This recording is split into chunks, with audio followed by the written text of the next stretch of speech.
प्रश्न एक बार ये पूछा हुआ है कि प्राकृतिक गैस का दहन किस प्रकार की अभिक्रिया है, तो उसके अंदर ऑप्शन था उष्माक्षेपी अभिक्रिया है। तो ये भी ध्यान रखना, प्राकृतिक गैस का दहन इंपॉर्टेंट है। एक्सोथर्मिक रिएक्शन बहुत ही इंपॉर्टेंट अभिक्रिया है। ध्यान रखना, प्रश्न पूछेंगे एक्सोथर्मिक अभिक्रिया या उष्माक्षेपी अभिक्रिया किसे कहते हैं, कोई उदाहरण से समझाइए। नमस्कार दोस्तों, आपके अपने यूट्यूब चैनल देखो साइंस में आपका स्वागत है। कल वाले वीडियो में अपने देखा था रासायनिक अभिक्रिया के बारे में, उसके बाद में अपन इस चैप्टर को कंटिन्यू करेंगे। टाइम वेस्ट न होते हुए करते हुए अपन आगे बढ़ते हैं। आगे अपन देखेंगे इस वीडियो के अंदर रासायनिक अभिक्रियाओं के प्रकार के बारे में कि रासायनिक अभिक्रिया किस प्रकार की होती है, कितने कितने प्रकार की होती है, टाइप ऑफ रिएक्शन। तो देखो बच्चों, सबसे पहले मैं प्रकार के नाम बताऊं आपको, रासायनिक अभिक्रिया के कौन कौन से प्रकार होते हैं। तो सबसे पहला प्रकार होता है संयोजन अभिक्रिया, कॉम्बिनेशन रिएक्शन, संयोजन अभिक्रिया। दूसरा नंबर है वियोजन अभिक्रिया। तीसरा नंबर है विस्थापन अभिक्रिया, डिस्प्लेसमेंट। और चौथा है डबल डिस्प्लेसमेंट यानी कि द्विविस्थापन अभिक्रिया।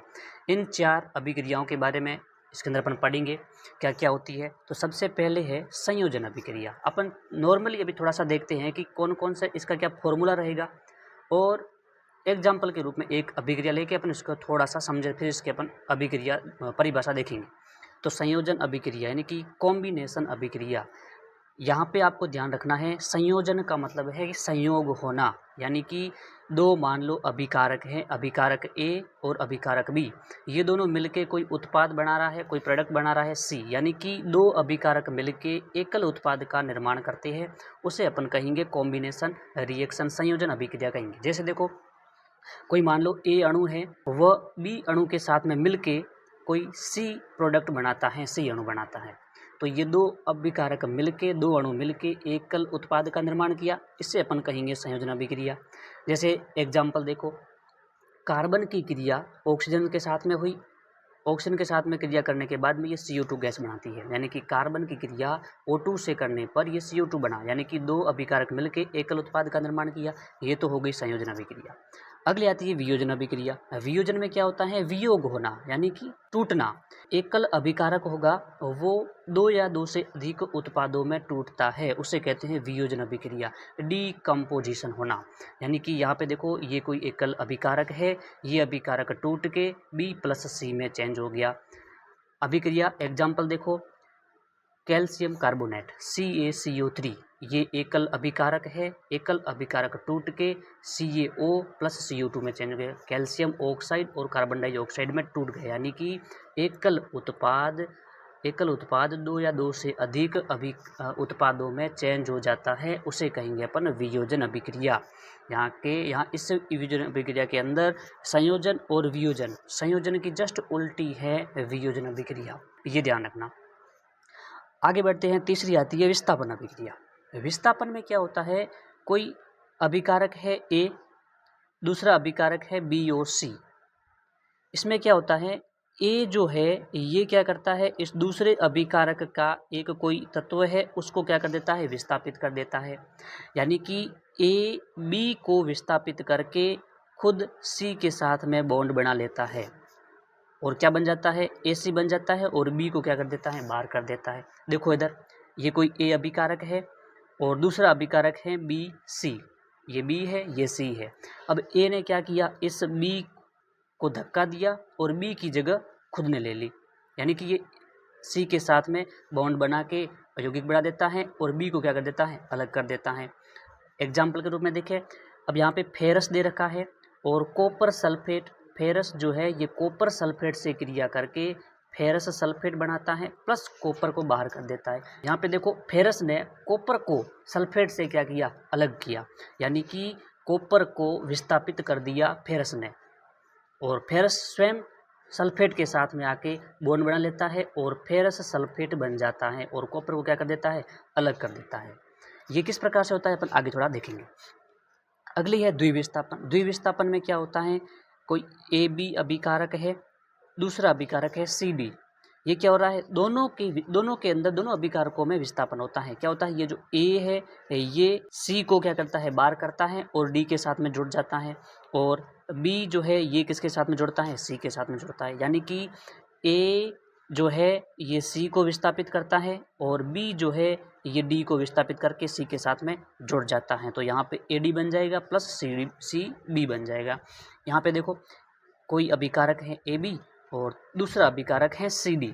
तो इसने क्या किया, A ने क्या किया, इस C को धक्का दिया और स्वयं यहाँ पे D के साथ में बॉन्ड बनाते हुए यहाँ पे उत्पाद बना दिया और लास्ट में क्या बचा, BC बचा। यहाँ पे ये C और B मिल जाता है, उत्पाद बनता है।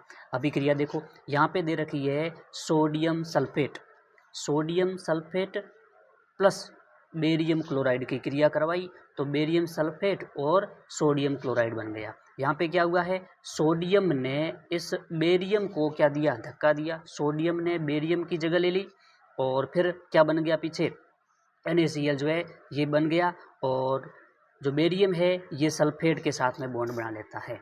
यानी कि यहाँ पे क्या हो रहा है, आयनों का विस्थापन हो रहा है, आयनों का आदान प्रदान हो रहा है। ये कैसे होता है, अपन आगे बढ़ते हैं, आगे देखते हैं। तो ये उदाहरण हो गए, ये किस प्रकार से होता है, अपने फॉर्मूला देख लिया। 4 प्रकार की अभिक्रिया होती है। पहली है संयोजन अभिक्रिया, दूसरी है वियोजन अभिक्रिया, तीसरी है विस्थापन अभिक्रिया, चौथी है द्विविस्थापन अभिक्रिया। परीक्षा में पूछेंगे कि संयोजन अभिक्रिया किसे कहते हैं, उसकी अभिक्रिया लिखते हुए समझाइए। तो आपको उसकी संयोजन अभिक्रिया की परिभाषा लिखनी है, कैसे लिखनी है, आगे बढ़ते हैं। अब ये है संयोजन अभिक्रिया, कॉम्बिनेशन रिएक्शन। इसकी परिभाषा देखो, सबसे पहले तो इस अभिक्रिया में 2 या 2 से अधिक अभिकारक मिलकर एकल उत्पाद का निर्माण करते हैं, उसे अपन संयोजन अभिक्रिया कहते हैं, कॉम्बिनेशन रिएक्शन कहते हैं। 2 और more reactant combine to form single product. देखो एग्जाम्पल के रूप में देखो यहाँ पे देखो, इस अभिक्रिया के अंदर कैल्शियम ऑक्साइड की क्रिया जल से जब करवाएंगे तो यहाँ पे ये CaOH2 बनेगा, कैल्शियम हाइड्रो ऑक्साइड बनेगा। इसका नाम है calcium hydro oxide, calcium hydro oxide, calcium hydro oxide इसका नाम है। इसका नाम क्या है, इसका नाम है कैल्शियम ऑक्साइड। ये नाम याद रखना, कैल्शियम ऑक्साइड। अभी जो एक एग्ज़ाम हुआ था अभी बोर्ड वाला, उसके अंदर सीधा सीधा ये सवाल पूछा था इस प्रकार से कि CaO प्लस H2O अभिक्रिया करके यहाँ पे X लिखा हुआ था और यहाँ पे कर दिया ऊर्जा। पूछा था कि X की जगह क्या आएगा। तो इस प्रकार से अभिक्रिया भी आपको ध्यान रखनी है। यहाँ पे X की जगह क्या आएगा, CaOH2, कैल्शियम हाइड्रो ऑक्साइड यहाँ पे आता है। तो इस प्रकार से ये भी इस प्रकार से अभिक्रिया से सीधे सीधे सवाल भी पूछे जाते हैं। तो ये अभिक्रिया को आपको जितनी भी पाठ के अंदर अभिक्रियाएं दे रखी है और वो आपको अच्छे से याद करनी है। अब इसमें क्या हो रहा है, संयोजन के अंदर ये एक अभिकारक है, ये दूसरा अभिकारक है, ये दोनों मिलके क्या कर रही है, एक एकल उत्पाद का निर्माण कर रही है। इसको कहते हैं कैल्शियम हाइड्रोक्साइड। कैल्शियम हाइड्रोक्साइड को बुझा हुआ चूना भी कहा जाता है और कैल्शियम ऑक्साइड को बिना बुझा हुआ चूना कहते हैं। परीक्षा के अंदर एक ये भी सवाल पूछा हुआ है। क्या पूछा हुआ है परीक्षा में, ये पूछा था निम्नलिखित में से बुझा हुआ चूना या बिना बुझा हुआ चूने का सूत्र होगा। तो आपको ये ध्यान रखना है, बिना बुझा हुआ चूना जो है इसका सूत्र होता है CaO, यानी कि कैल्शियम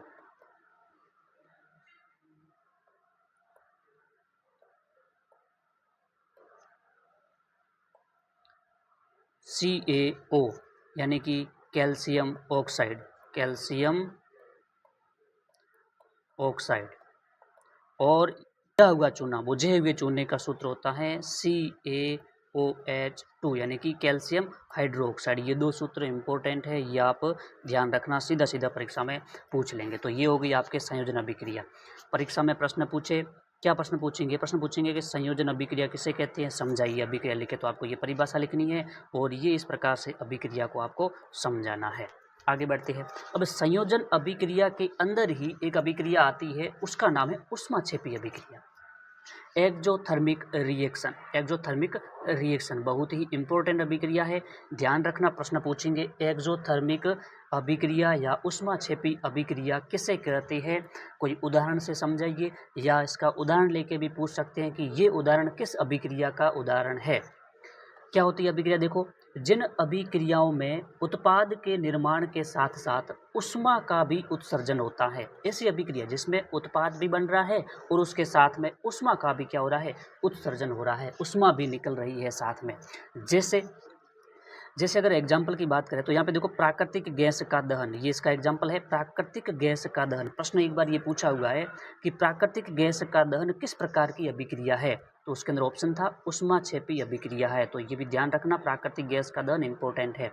अब प्राकृतिक गैस कौन सी? प्राकृतिक गैस होती है मेथेन, CH4 होता है मेथेन, मेथेन होता है। तो प्राकृतिक गैस कौन सी है? मेथेन है। मेथेन का दहन करेंगे। अब मेथेन का दहन किसके साथ करेंगे? जब अपन किसी चीज़ का दहन करते हैं तो उसके अंदर ऑक्सीजन साथ में होती है। वायुमंडल के अंदर क्या पड़ी है? ऑक्सीजन पड़ी है। तो ऑक्सीजन से क्रिया करके मेथेन जो है ये बनाता है कार्बन डाइऑक्साइड और जल, और साथ में क्या निकलेगी? हीट निकलेगी। हीट निकल रही है यानी कि ऊष्मा का उत्सर्जन हो रहा है। ऊष्माक्षेपी का मतलब उत्सर्जन होना। ठीक है, तो ये एक एग्जाम्पल आपको ध्यान रखना है। सीधा सीधा प्रश्न ये भी पूछ सकते हैं कि प्राकृतिक गैस का दहन के लिए अभिक्रिया लिखिए। तो मेथेन का दहन करवाना है ऑक्सीजन से, अभिक्रिया करके कार्बन डाइऑक्साइड गैस बनेगी और साथ में जल निकलेगा, और जल निकलेगा वो गैस के रूप में होगा और साथ में हीट निकलेगी। दूसरा example, respiration is an exothermic reaction, यानी कि श्वसन एक ऊष्माक्षेपी अभिक्रिया है। श्वसन जो है ये एक ऊष्माक्षेपी अभिक्रिया होती है। श्वसन एक ऊष्माक्षेपी अभिक्रिया है। क्यों होती है श्वसन एक ऊष्माक्षेपी अभिक्रिया? तो अगर ऐसा क्वेश्चन पूछे तो आपको इसके अंदर लिखना है थोड़ा सा कि जब श्वसन कर रहे हैं तो उसके अंदर ऊर्जा का उत्सर्जन कैसे होता है। भाई ऊष्माक्षेपी का मतलब होता है ऊर्जा का अवशोषण होना। इसमें कैसे होता है? जब अपन भोजन करते हैं तब उस समय क्या होता है? अपने को ऊर्जा प्राप्त होती है। अपन भोजन खाते हैं, उसका पाचन करते हैं, सरल पदार्थों में उसको तोड़ते हैं, फिर उसका ग्लूकोज बनता है। ग्लूकोज अपने जो शरीर की कोशिकाओं के अंदर जाता है, फिर उन कोशिकाओं के में जो ऑक्सीजन होता है उस ऑक्सीजन से क्रिया करता है, ऑक्सीजन से क्रिया करके फिर ऊर्जा अपने को प्रदान करता है। और इसकी एक अभिक्रिया है, इसकी एक रिएक्शन है श्वसन की, वो इम्पोर्टेंट है, वो आप ध्यान रखना। अभिक्रिया मैं यहाँ पे लिख रहा हूँ C6H12O6, ये होता है ग्लूकोज। ग्लूकोज बनता है। ग्लूकोज की क्रिया होती है किससे? ऑक्सीजन से होती है। ऑक्सीजन के 6 अणुओं से ग्लूकोज की क्रिया होती है, और साथ में जल की भी साथ में क्रिया होती है। जल के भी 6 अणु होते हैं। ये अभिक्रिया करके क्या बनाते हैं? कार्बन डाइऑक्साइड बनाते हैं, CO2 बनाते हैं। इसके भी 6 अणु होते हैं, और प्लस साथ में जल बनता है। जल के 12 अणु होते हैं, और प्लस ऊर्जा निकलती है। इस प्रकार से ये श्वसन की अभिक्रिया होती है। ये श्वसन की अभिक्रिया आपको याद रखनी है। ये अभिक्रिया इम्पोर्टेंट है। एक इसके और भी एग्जाम्पल होते हैं ऊष्माक्षेपी अभिक्रिया के, जैसे साग सब्जियां हो गई, जैसे वनस्पति जो दवाइयाँ होती है उसका विघटन करके कंपोस्ट बनाना। यहाँ पे मैं लिख देता हूँ साग सब्जियों के अंदर साग सब्जियों का विघटन करके क्या बनाना? कंपोस्ट बनाना। विघटन करके कंपोस्ट बनाना, ये भी एक ऊष्माक्षेपी का उदाहरण है, ध्यान रखना। ठीक है, तो 3 एग्जाम्पल होगी। एक प्राकृतिक गैस का दहन, दूसरा श्वसन एक ऊष्माक्षेपी अभिक्रिया है, और तीसरा साग सब्जियों का विघटन करके। अब आगे बढ़ते हैं। आगे आती है नंबर 2 अभिक्रिया, वियोजन अभिक्रिया।